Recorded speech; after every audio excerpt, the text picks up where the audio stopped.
जय माता दी दोस्तों, तपोभूमि क्लासेस पर मैं अवधेश भदौरिया आप सभी का स्वागत करता हूं। मध्य प्रदेश शिक्षक भर्ती परीक्षा यानी एमपी टेट वर्ग 3 का गणित का ये कोर्स हमारा चल रहा है। ज्यामिति का पहला लेक्चर आप लोग पढ़ चुके हैं। यह ज्यामिति का दूसरा लेक्चर है जिसमें हम पढ़ेंगे ट्राइंगल यानी कि त्रिभुज। त्रिभुज को हम 2 लेक्चर में कंप्लीट करेंगे। ठीक है, आज जो पहला लेक्चर है इसमें हम त्रिभुज की परिभाषा जानेंगे, फिर हम जानेंगे कि त्रिभुज के गुणधर्म क्या हैं और उन गुणधर्मों से संबंधित परीक्षा में सवाल किस लेवल के आ सकते हैं। अगर आप अन्य परीक्षाओं की तैयारी कर रहे हैं तो भी यह लेक्चर आपके लिए बहुत महत्वपूर्ण है, क्योंकि यहां पर हम बिल्कुल बेसिक कंसेप्ट को जानेंगे। देखो, सबसे पहले एक महत्वपूर्ण बिंदु है कि त्रिभुज है क्या। तो त्रिभुज एक 2D आकृति है या समतल आकृति है। आपके सिलेबस में भी समतल आकृति के बारे में बताया गया कि समतल आकृतियों की आपको समझ होनी चाहिए। तो समतल का मतलब है एक ही तल में, समान तल में हो जो आकृति, और तल का मतलब होता है 2 विमाओं में जो हो। जैसे कि उदाहरण के तौर पे आपके रूम का जो फर्श है वो एक समतल आकृति है, उसमें 2 ही विमाएं हैं, लंबाई और चौड़ाई। आपकी जो छत है वो भी आपकी क्या है, एक समतल है। आपकी एक दीवार है वो भी एक समतल है। अगर पूरे रूम की बात की जाए तो वो एक 3D आकृति हो जाएगी। तो ये जो त्रिभुज है वो भी एक कागज पर ही बनाया जाता है। ठीक है, तो ये भी एक 2D आकृति है, 2 डायमेंशन में चलती है, एक्स एंड वाई। ठीक है, जो जनरली अपन डिनोट करते हैं। अब हम देखते हैं कि इसकी परिभाषा क्या है। देखिए, हमने यहां पर एक सरल परिभाषा लेकर आपको समझाने का प्रयास किया है कि किन्हीं 3 असंरेख बिंदुओं को आपस में मिलाने से बनी बंद आकृति को त्रिभुज कहते हैं। ठीक है, अभी ये बंद मैंने कर दिया, अभी दिखाता हूं कैसे। सबसे पहले हम जाने कि असंरेख बिंदु क्या होते हैं, उसके पहले समझे कि संरेख बिंदु क्या होते हैं। संरेख को इंग्लिश में हम कोलिनियर बोलते हैं। कोलिनियर का मतलब है एक ही लाइन में उपस्थित बिंदु, एक ही रेखा में उपस्थित बिंदु। ये एक रेखा है, इसमें जितने भी बिंदु हैं सब संरेखीय बिंदु कहलाएंगे। और असंरेखीय का मतलब ऐसे बिंदु जो एक ही रेखा में उपस्थित ना हो, नॉन कोलिनियर पॉइंट्स। ठीक है, तो यहां पर मैंने 3 उदाहरण दिए हैं। जैसे ये मैंने यहां पर 3 बिंदु बना दिए। ये बिंदु एक ही रेखा में नहीं है तो ये असंरेखीय बिंदु होंगे। अगर हम इनको मिला देंगे, ऐसे मिला दिया, ये लो, ये मैंने इनको मिला दिया, तो ये जो बंद आकृति बनी, इस बंद आकृति को हम क्या कहेंगे, त्रिभुज कहेंगे, ट्राइंगल कहेंगे। यहां पर एक और उदाहरण देख लो कि ये 3 बिंदु थे, मैंने इन तीनों बिंदुओं को ऐसे मिला दिया। ठीक है, तो ये जो आकृति बनी ये आपकी त्रिभुज कहलाएगी। यहीं पर हमने 3 संरेखीय बिंदु ले लिए, एक ही लाइन में उपस्थित 3 बिंदु ले लिए। ये देखिए, इनको आपस में मिलाया तो क्या बना, एक रेखाखंड ही बन के रह गया। ठीक है, तो यह एक 2D आकृति नहीं बनी, 1D आकृति ही बनी। संरेखीय बिंदुओं को मिलाने से एक डायरेक्शन की ही आकृति बनी, इसको हम त्रिभुज नहीं कहते। ठीक है, और यहां पर ये जो आकृति बनती है ना त्रिभुज, ये जैसी बनती है उसी टाइप का इसका चिन्ह रहता है, ऐसा निरूपण कर देते हैं, डेल्टा टाइप का। ठीक है, निरूपण आपका इससे किया जाता है। ठीक, अब हम यहां पर समझेंगे, क्या समझेंगे, हाँ, त्रिभुज के गुणधर्मों के बारे में जानेंगे। उसके पहले आपका त्रिभुजों का वर्गीकरण भी आपके सिलेबस में है, लेकिन ये वाला जो पार्ट है त्रिभुज का वर्गीकरण, ये हम अगले चैप्टर में पार्ट 2 में त्रिभुज के में पढ़ेंगे। ठीक है, यहां पर मैं आपको बता दूं 2 आधार पर त्रिभुजों का वर्गीकरण होता है, भुजाओं के आधार पर, कोणों के आधार पर। यहां पर हम ये समझें कि त्रिभुज के जो अवयव होते हैं, अवयव कि इसमें क्या क्या एलिमेंट होते हैं। कोई भी सामान बनाओ उसके अवयव होते हैं, तो ऐसे ही त्रिभुज है। त्रिभुज कैसे बनाया था, 3 पॉइंट लिए थे, उन पॉइंट्स को आपस में मिला दिया था तो वो त्रिभुज बन गया था। तो ये जो पॉइंट्स है ना, ये पॉइंट्स, चलो इस पॉइंट का नाम ए रख लेते हैं, इसका बी रख लेते हैं, इसका सी रख लेते हैं। तो ये जो पॉइंट्स हैं, ये बिंदु हैं, इनको शीर्ष कहते हैं, त्रिभुज के शीर्ष। तो बताओ त्रिभुज के कितने शीर्ष हुए, ए बी सी, यानी कि 3 शीर्ष हुए।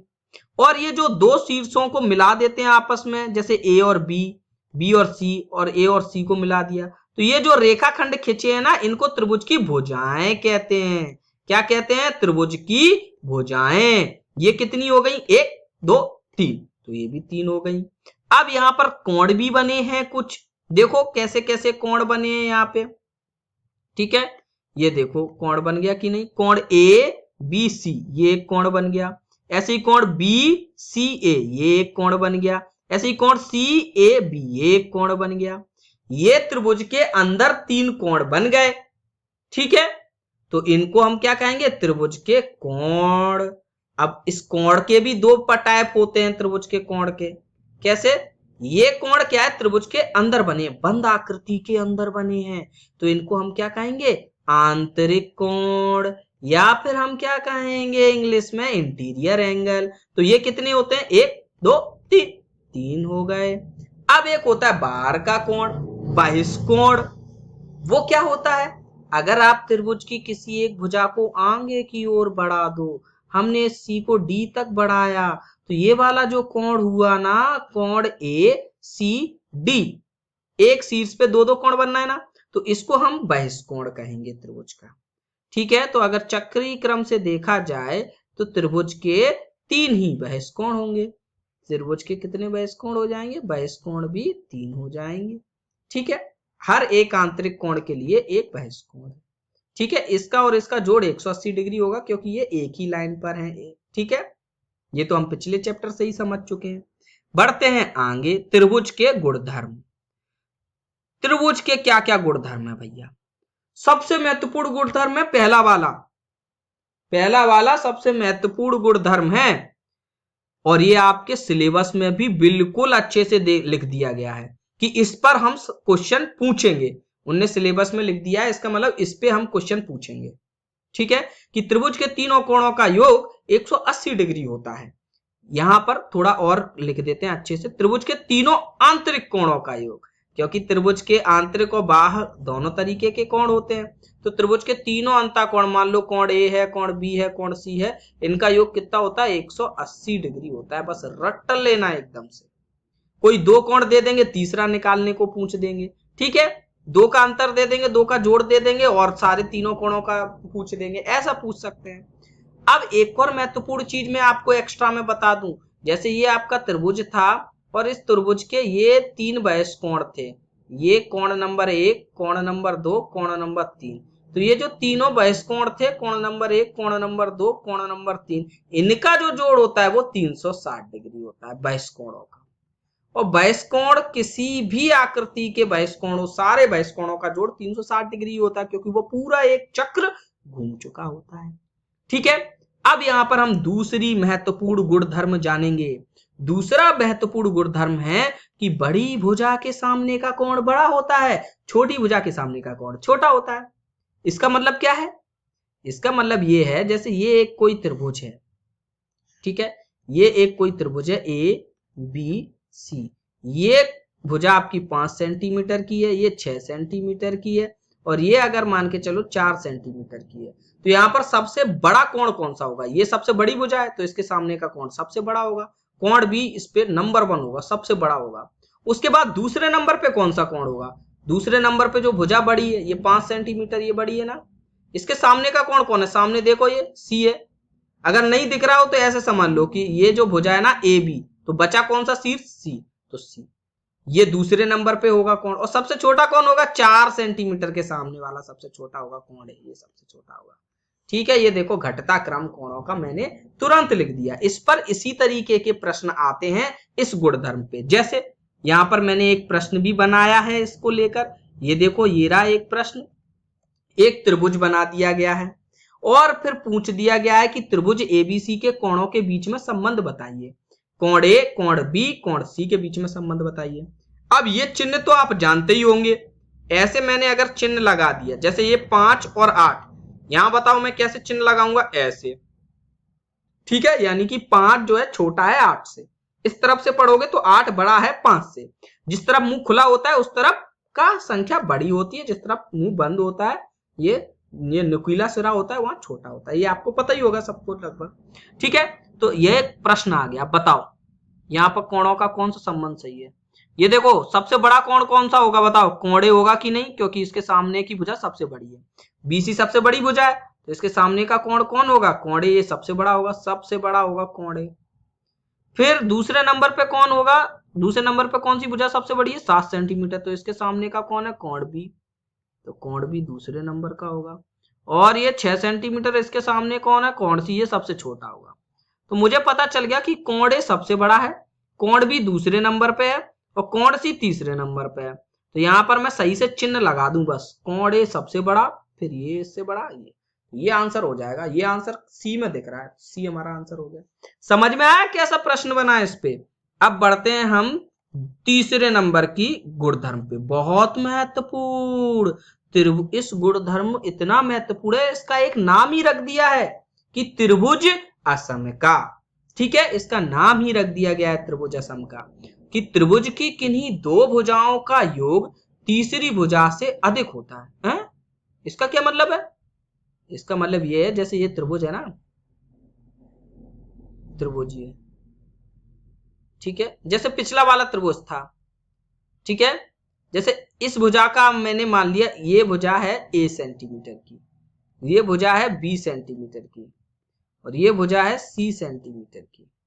तो इसका मतलब है कि ये जो a है वो बड़ा, ये a है जो हमेशा छोटा होगा b प्लस c से, बाकी दो भुजाओं से हमेशा छोटा होगा। अगर b की बात करें तो वो भी छोटा होगा बाकी दो भुजाओं के जोड़ से, यानी a प्लस c से।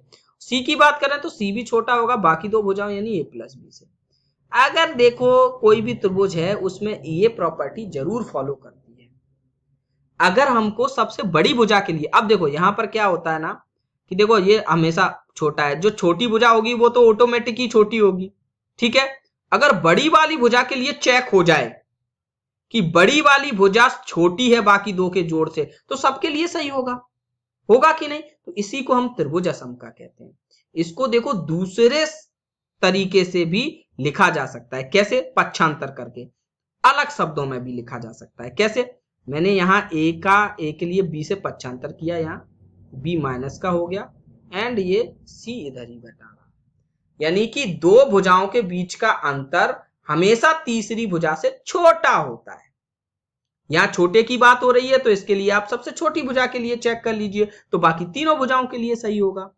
ठीक है, अब एक चीज और समझा दें कि त्रिभुज असमका का मतलब है कि अगर इस तरीके की असमका बन रही है, इस तरीके की असमका त्रिभुज में ही बनती है। अगर कहीं पर इस तरीके की असमका नहीं बन रही है तो वह त्रिभुज नहीं है। ठीक है, अभी सवाल देखते हैं तो हमको पता चल जाएगा कि त्रिभुज असमका पर कैसा सवाल बनता है। ठीक है, ये रहा आपका सवाल, निम्न में से भुजाओं का कौन सा समुच्चय त्रिभुज का निर्माण नहीं करेगा। यहाँ पर भुजाओं के सेट दिए गए, सभी लंबाइयां सेंटीमीटर में, कि एक लंबाई 3 सेंटीमीटर है भुजा की, एक 6 है, एक 8 है, क्या इनसे एक त्रिभुज बनेगा या नहीं बनेगा। ऐसे ही दूसरा है 7, 5, 13, ये लंबाइयां, क्या इनसे त्रिभुज बनेगा या नहीं बनेगा, मतलब त्रिभुज संभव है इस प्रकार का या नहीं। अगर त्रिभुज असमका का पालन हो रहा होगा तो त्रिभुज संभव होगा, त्रिभुज असमका का पालन नहीं हो रहा होगा तो त्रिभुज संभव नहीं होगा। तो हम चेक कैसे करेंगे, आप कोई भी एक पॉइंट ले लो, या तो बड़े का ले लो या छोटे का ले लो। मैं बड़े का पॉइंट ले लेता हूं, अभी मैं इस पे काफी और भी सवाल आपको कराऊंगा। ठीक है, हमारा ये जो कोर्स चल रहा है, अगर आप लोग YouTube पर देख रहे हैं तो आप इस कोर्स को हमारे एप्लीकेशन से परचेस करके देख सकते हैं। यहाँ पर आपको पूरी थ्योरी कंप्लीट कराई जा रही है। ठीक है, देखो बड़े को कैसे देखना है, मतलब आप केवल बड़ी भुजा को पकड़ के रखिए, ये आपने पकड़ ली बड़ी भुजा, सबसे बड़ी भुजा कौन सी है, 8। ये बस यही समझना है कि सबसे बड़ा भी इतना बड़ा नहीं हो जाएगा कि बाकी दो के जोड़ से बड़ा हो जाए, यानी 3 + 9 6, 3 + 6 देखेंगे तो कितना हो रहा है, 9। ये ओके, बड़ा भी इतना बड़ा नहीं है, यानी कि इसका त्रिभुज बनेगा, ये त्रिभुज असमका का पालन कर रहा है। अब दूसरा देखते हैं 7, यहाँ पर सबसे बड़ी भुजा कौन है, 13। ठीक है, बाकी दो भुजाओं का जोड़ कितना है, 12। बाकी दो भुजाओं का जोड़ तो 12 ही रह गया, है कि नहीं, यानी कि जोड़ छोटा है, यानी ये भुजा बड़ी है, तो ये त्रिभुज समका का पालन नहीं कर रहे हैं तो ये त्रिभुज नहीं बनेगा। तो इसी तरीके से आपको बाकी के चेक करने हैं। ठीक है, अब यहाँ पर एक और पॉइंट